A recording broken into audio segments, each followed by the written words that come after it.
to be talking about effectively communicating criticism. Ooh, this is a big topic. We're going to squish it into 25 minutes. Okay, so here we go. Let's begin with a number one distinction, which I think is a very helpful distinction, and that is, are you criticizing somebody and delivering constructive criticism because you are very frustrated because you are personally affected by what they're doing, or simply so caring about who they are and how they do in life that you feel it is your ethical duty to show them the error of their ways? Okay, now what's the difference between the two? Sometimes they overlap a lot. Sometimes I'm frustrated because you're doing this, but you must stop doing this because this is a mistake that you're making. And sometimes I don't really care about your life and your errors. I care about the fact that this has affected me, and it's all legitimate. But what you'll find is that if you are personally affected by somebody's mistake and it's annoying you or troubling you and you're frustrated and they know that, and what you're doing is you're coming in as some very well-intended person who really doesn't mind how this affects them, but what they care about is that you shouldn't be making this mistake, you'll find that the person who's supposed to be listening stops listening. Okay, it's one thing for you to tell me you're frustrated, that's your right, and it's another thing for you to be the kind of person in my life who cares about me doing better in life. But when you are pretending to have no personal interest in this other than my good, when I know that this is just about how annoyed you are, then you lose legitimacy as the deliverer of the of the insight. So it's very important to make the distinction, and we see this in the Torah. The Torah has this whole section that talks about the rules between people that we sort of generally refer to love thy neighbor, but within that there are specific ones, and there is one that says, don't hold negative things in your heart, don't hate your brother in your heart. And then the next one talks about, rebuke your brother. Now it could be that if you've affected me, I have to rebuke you, but there is a distinction. It's not the same thing, the frustration that I let go of when I tell you what you've done wrong versus when I tell you the mistakes that you're making so you can do better in life. And it's a very helpful tip if you want the other person to really listen, to make sure that you have self-checked. Is this coming from personal frustration, or is this coming from really caring about the other person? And again, if it's both, you can communicate that it's both, but don't disguise yourself as just a very interested party. So for example, if you have a roommate who's really, really messy, and you really hate how messy they are, but you say to them, look, I want to talk to you about your mess, but it's not because I care about the mess. I don't mind the mess. It's actually because I just really care about you, and if you're a messy person in life, you're just not going to do well. So then the question is, well, how come we haven't told any of the other messy people in the other rooms that they need to become more tidy? The reason you're telling me is because my mess affects you. So let's talk about that. Let's talk about the fact that my mess affects you. That's fine. But don't be the Good Samaritan, and don't be the holier than thou person when this is actually about how you're being affected of what you have to gain. Just be upfront about it and honest about it. It's fine to say, we've got to talk about this, your mess is driving me mad. And it's also fine to say, I'm actually from the next door room, but I really care about you, and I think that if you could become a more tidy person, you would go further in life. They're both legitimate, but don't pretend that you're feeling goodwill when you're feeling frustration. It sort of immediately turns off the listener. Number one. Number two, and this comes a piece of wisdom that comes from Rabbi Volba, and this is so crucial. When somebody has done something wrong that needs to be addressed, make sure before you have that heavy, deep conversation about how terrible the other person is, make sure, we're not going to have that, don't worry, make sure that you have really clarified the situation. Okay, sometimes the clarification is in the conversation, sometimes it's in a preemptive conversation, sometimes it's by doing other pieces of homework, but there is nothing more unsuccessful in terms of effective communication by having a communication with somebody over something that they haven't done, that you think that they've done, that you've accused them of doing when you're completely in the wrong. You sit down, you're about to have like a really deep conversation, and the whole thing is just based on the wrong information. I actually thought that you had taken something that belongs to me, and I didn't realize that actually it belongs to you. I thought that you have said the following to somebody that was very upsetting when I missed the first part of the conversation where they were asking for feedback and you were telling them what they wanted to hear. I thought that you had taken something from the fridge and actually somebody else has taken it. Like, it doesn't matter how small or big it is. Well, the minute that I accuse you and there is an accusation of something that you haven't done, that judgment is going to really limit the amount of success you're going to have in a conversation. I had a friend once, and she told me something very insightful. She said that when she was a kid, she used to take things that weren't hers, and and it was a terrible habit, and I guess people knew about it. Anyways, one day something went missing, and she got accused, which was really the bed that she'd made for herself, because she had a reputation of taking things that weren't hers. But she said, you don't understand what happened when I was accused. First of all, 100 other times it would have been me, but that time it wasn't me. And no one said, look, this has gone missing, we want to check if you have anything to do with this. No one said, like, we want to hear your part of the story. They just came in and they were completely sure that it was her. And this time it wasn't her. But she felt such a sensation of being judged, of being labeled, of being misidentified with this thing that she had done previously. And it wasn't even true in this situation. She felt so wronged. Even though it was understandable, she felt so wronged. But that was it. The relationship was gone. The trust was gone. The ability to improve was gone. The ability to listen to the people who wanted to help her grow was now gone. So, even if you have good reason to suspect, because this is the messy kid and he's the one who's always leaving his stuff around, or whatever it is, like, if you throw an accusation without clarification first, you say to this person, I really see you, in this light, and I don't see you as distinct from the mistakes that you've made in the past. I identify you with that person. So now you see me as a person who always leaves things behind, or makes a mess, or takes things. You think I'm going to believe you when you come to me and say, like, I just want to help you grow because I think you're a deeper person? No, you don't. You've labeled me, you've judged me, you've put me in a box. It's very important that when there's something that's come up, the first thing that we do is we give the other person the chance to explain it. First of all, there might be another angle on it that we've missed. Second of all, we might be completely wrong. And third of all, if we're right, it gives them a chance to feel you didn't assume that I have done something wrong. You assume the best of me, and you've asked whether I've done something wrong. And now I can say, well, yeah, actually I did do something wrong, and I understand it was wrong, and let's talk about it. But you've treated me primarily like the good person, and secondarily you've tried to find out whether I make mistakes, rather than you've judged me for the mistakes that I make. If you judge me for the mistakes that I make, you can't be the person to look deeply inside of me and say, I think you're better than that, because you obviously don't, right? Okay, I hope that point is clear. So clarification is super, super important, and it gives the other person a sense of dignity, even if they had made that mistake, that you had the what's the word I'm looking for? I can't think of the word.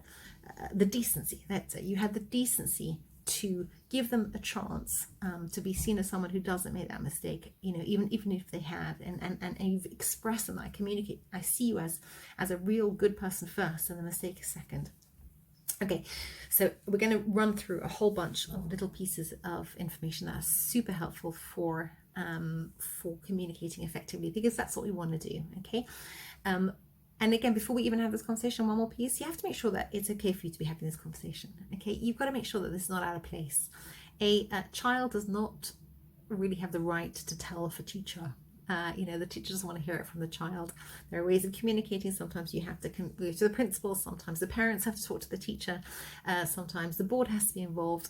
But if the child goes up to the teacher and says, like, I just need to give you some constructive criticism, sometimes the conversation is over right there and then, because you weren't the right person to have this conversation. So whilst I'm assuming that here we're talking about love relationships, so you probably have got the right to bring this up, make sure that you have.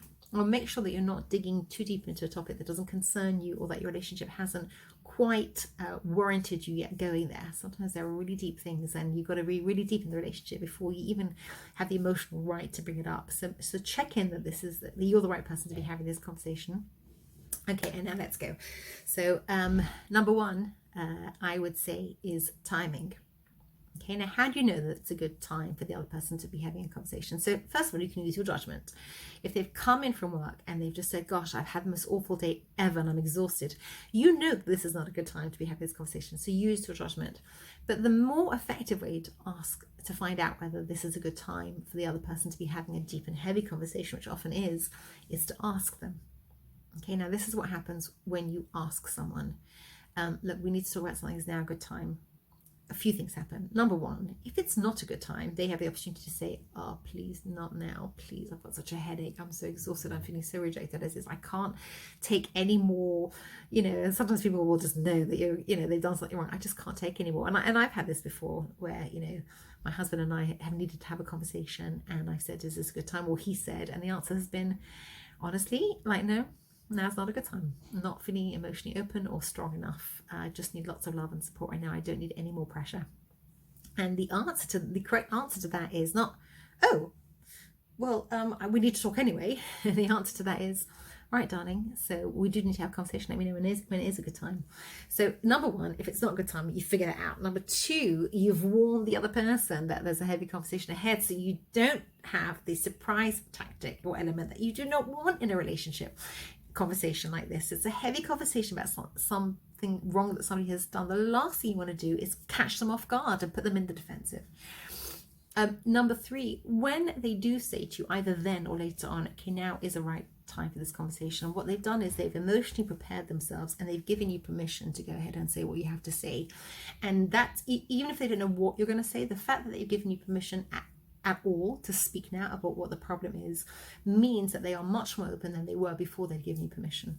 Okay, if I'm going to say something about you that is difficult for you to hear, it is a decent thing to make sure that you're okay with that. And by saying is now a good time, what I'm really doing is I'm giving you the opportunity to give me permission to launch into this conversation, and that we are halfway there if that's already happened. Number two, make sure that this is happening completely in private, okay? Not in front of the children. I hope, obviously, not in front of your best friend, not in front of, if it's just my sister, oh, my mum hears everything, oh, it's, or it's just the cleaner doesn't even speak the, English properly. Nothing, no excuses. This is a completely private experience. You're about to say something to someone that might be hard for them to hear, hard for them to admit. The last thing they need to be dealing with is saving face in front of other people. Never tell a child off in front of their friends. You have lost the conversation. And never talk to a spouse in front of other people, whether it's your own children or their siblings or your parents or their parents or their best friends. It is not the time. If we're going to have an effective conversation, we must make sure that there is no aspect of saving face and embarrassment that adds pressure to the availability and openness of the person who's trying to listen to this conversation. Okay. Number three, watch your tone. You can say something harsh with a gentle tone, and you can say something harsh with a harsh tone. There is no need to aggravate or emphasize the problem over here by starting off in fighting mode. Okay, you do not start a conversation like this. You start a conversation with your hands down. You do not start a conversation with a harsh accusation. There is nothing gained from it. You will have just as effective, or probably more effective, a conversation by saying to the other person, I was very upset to hear that blah, blah, blah, blah, blah. Or now that I clarify this, I don't really know how to handle that. You can walk in, again, once you come in on the attack, the other person has to go on the defense. Once you come in calm, the whole conversation can be had in the same tone. It's not less effective or less dramatic. It is less dramatic, but it's not less effective. If there's no screaming match, you just get further in the conversation, because you're also communicating that whilst we have a problem, we're not against each other. If I am pro you, if I am on your side, then there's no reason for me to be shouting at you. I'm not attacking you. I'm talking to you. And you'll notice this with many family conversations. This isn't just for a romantic relationship, but if you have a child and you're all very upset and you're screaming at each other, nothing is gained. But if many hours later, when everybody's calm, you can say to the child, can we talk about how you spoke to me today? I wasn't comfortable with that. You're going to have a much, much more open conversation, much more chance of the person feeling loved enough to admit that they were wrong as well. Okay, once I'm being attacked, my nature is to defend. If I'm defending myself here, then the last thing I want to do is to admit my wrong, because that's not defensive behavior, right? I need to be able to say, this is a safe enough place for me to say, yeah, I really got it wrong. I really screwed up, and I've got to stop doing that.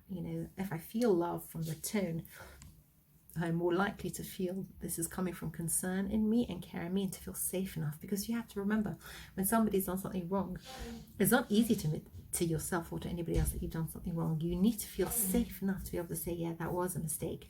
And safety is often demonstrated by how we converse to the other person, the tone that we use. Okay, another really helpful tip before you even launch into what the problem is to talk about the outcome. To be able to say, look, I must tell you, I'm really upset with you.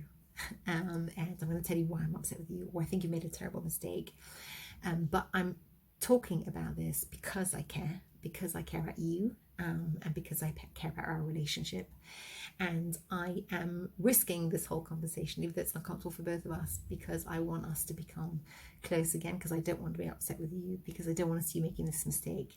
And what you're doing at that point is you're communicating that the very reason for this whole conversation is love.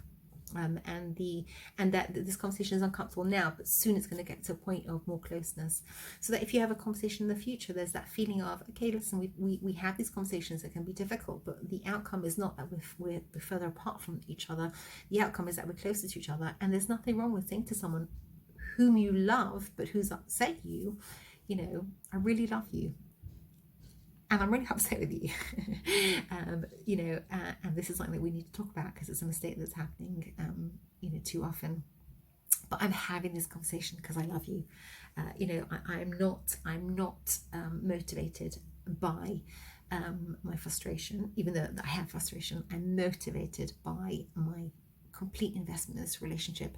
And by the way, when you're on the receiving end of the conversation, when you've done something wrong and everybody's upset with you or whatever it is, to know that actually what the biggest story here is love and closeness, and the smaller story is the mistake, it makes the whole conversation much easier to hear and much easier to respond to. To be able to say to someone who's upset with you, thank you for pointing that out. I understand, and I'm trying, and this is hard for me, but thank you, because the context was so beautifully created that this is actually a conversation that's happening because we love each other, not because we've forgotten about that because of this little thing that's happened. It's like there is a big beautiful forest, and there is one tree that didn't grow any leaves right now, but on the whole there's a big beautiful productive working forest. So we can talk about this one tree, but let's not forget that this is one tree, one branch, and that there's a whole story of success over here going on.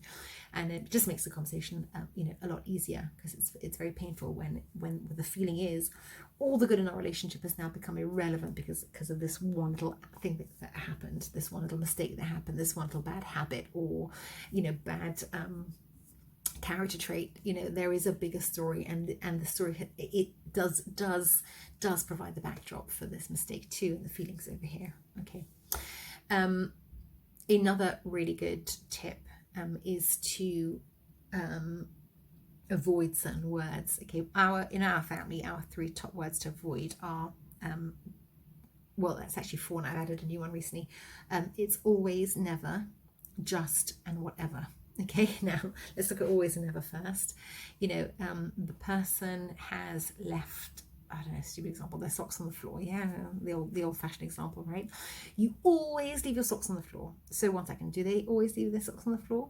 Or do they used to always leave their socks on the floor, and now they're trying really hard to remember to put them away, and sometimes they forget? Okay, now if that's happened, even if the majority of the time the socks are still being left on the floor, the minute you say you always, what you're also saying is, I haven't taken absolutely no notice of any of the effort that you've made. Okay, because maybe there were 7 days of the week, and maybe 4 days of the week there were socks left on the floor, but there were 3 days where you actually remembered, even though you don't like doing it, to put your socks in the laundry, and I haven't even noticed the effort. So the minute I say you always, what I do is I negate any of your efforts to the contrary. Okay, and it's the same with never, right? You never pick your socks up. I picked them up 3 times last week. Did you not even notice? There is a sense of, and it's more than that. Again, it's a sense of, like, not only am I doing this bad thing, this mistake that I'm making, but you are associating me in my entirety with this. I am the summary of my mistakes, and I'm not in any way, anybody that can be given credit for. You haven't seen the effort. You haven't seen the times where I succeeded. You haven't noticed that. All you can see is I am the summary of the mistake that I'm making, and that's a horrible feeling of being puzzled, they say in Jewish speak, right? Like when something's puzzle, it doesn't count anymore. If you have like an etrog, on a sukkot, and you break the top off, it's no longer an etrog. It's just a citrus tree. You can't use it anymore. It is void. I feel voided. Okay, so that's not a feeling we want the people that we love to, you can say, those socks really annoy me, and I thank you for putting them on yesterday, but you did it again today. Okay, that's true. But don't always or never. Also, don't just become tidy. Why don't you just get a job and just lose weight and just grow 5 inches? Like, just means that you have no sense of the effort necessary for the other person. Because it's easy for me to be tidy, I'm telling you, just keep your room tidy. But it's against my nature, and I don't know how to, and it's an effort. And really, just means you think this is so easy, this is hard for me. Just be honest about all your feelings. You're good at that. That's why it's a just for you. But for me, that's hard. I've grown up with years of blocking out, my feelings and not expressing myself. Don't give me a just.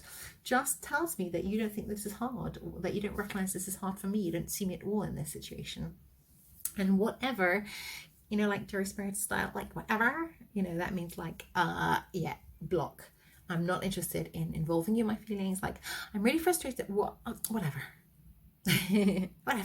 whatever means like none of your business, you don't matter, you don't count, I don't want you involved, you're not part of this, like, stay away. It's a word that pushes a person out. You can say, I can't talk about this right now, I need to clarify my thoughts. You can say, I opened this up, I shouldn't have. You can say lots of things.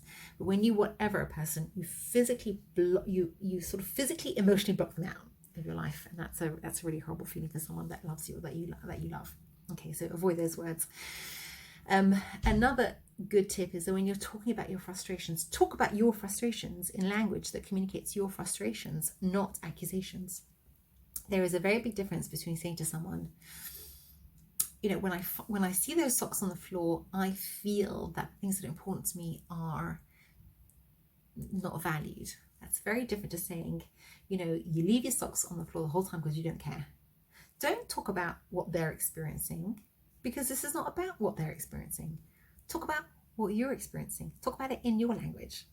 I feel this when this happens, not you do this and therefore I feel. Okay? It's not true that you do this and therefore I feel. What is true is that you feel something. Okay, it's not true when a person leaves their socks on the floor. What they're trying to tell you is that they don't respect you. What they're trying to tell you is nothing. Actually, they're just leaving their socks on the floor because it's more convenient. Okay, but you feel something. That's fine. Communicate what you feel, but communicate in you feel terms, not you did terms. It's much more effective and allows the other person to say, "Okay, you feel this. I can't argue with that. Now let's work this through." Okay. And the other thing, which is like sounds obvious, but it's very, very important, is to make sure that if you're walking into conversation with somebody, especially over a habit that they have, make sure that you come up with concrete examples. The amount of times that you're having a conversation with someone and you get so frustrated because they keep on doing this sort of thing. So, every time you look at them as the person who doesn't put their things away, right? But they don't see themselves that way. They see themselves as like a normal, nice, kind person, and they value themselves from the good things about themselves. They don't walk in the room and say, "Hi, it's me. I'm that person who never puts my things away." Like, that's just not how we view ourselves. We kind of view ourselves quite nicely. So when you walk in and you're upset at a certain behavior, don't think that they're as clear about that behavior as you are. They're not. And make sure that